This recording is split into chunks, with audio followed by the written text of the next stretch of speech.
ঠাকুর বলেছেন, নাম যশ আত্মোন্নয়নের ঘোর অন্তরায়।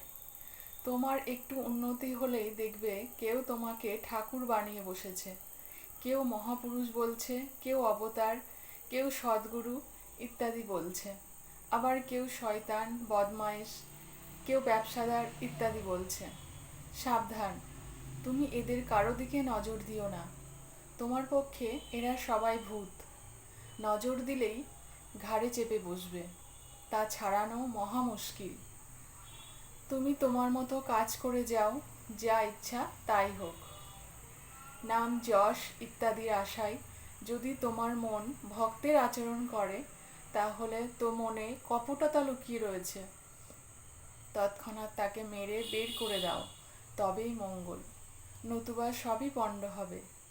ঠাকুর অবতার কিংবা ভগবান ইত্যাদি হওয়ার স্বাদ গেলেই মনে নিশ্চয়ই ভণ্ড হয়ে পড়বে। আর তাতে মুখে হাজার বললেও কাজে কিছুই করতে পারবে না। যদি ওরূপ ইচ্ছা থেকে থাকে তবে এখনই ত্যাগ করো, নতুবা অমঙ্গল নিশ্চয়ই।